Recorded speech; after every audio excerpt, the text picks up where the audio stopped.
सुनेत्रा पवार यांना खासदारकी देण्यामागे काय कारण असेल?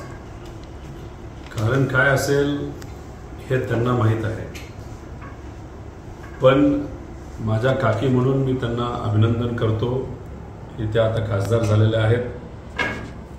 खरं तर गेल्या काही दिवसांपूर्वी अजितदादांनी एक भाषण केलं होतं आणि त्या भाषणामध्ये कदाचित अप्रत्यक्षपणे माझ्याबद्दल ते बोलले होते, नोटंकी वगैरे जे काय असेल ते।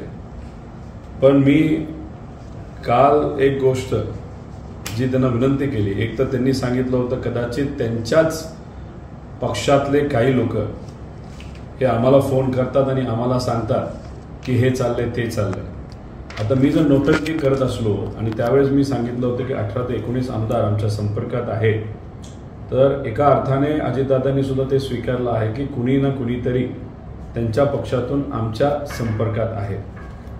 काल मी बोललो होतो की आजची परिस्थिती आणि त्यांच्या पक्षामध्ये जी अस्वस्थता आहे आणि जे आता नेते आहेत त्यांचा ब्रह्मदेव सुद्धा गॅरंटी तिथे घेऊ शकत नाही ते अजितदादांबरोबर राहतील म्हणून। घरात जर खासदारकी गेली तर मग कदाचित ते खासदारकी आपल्याकडे तर राहू शकते, म्हणजे दादांकडे राहू शकते।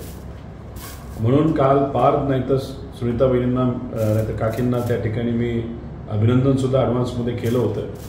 त्याचा अर्थ एक तर त्यांना सुद्धा अजितदादांना सुद्धा माहिती आहे की त्यांच्या पक्षामध्ये जे आता नेते राहिलेले आहेत त्यांचा विश्वास ठेवता येणार नाही। नाही तर दुसरं, त्यांच्याच पक्षातून काही ठराविक लोक हे कदाचित आमच्या संपर्कात आहेत, त्यांनी आम्हाला सांगितलं उद्या हे घडणार आहे, म्हणजे आज हे घडणार आहे।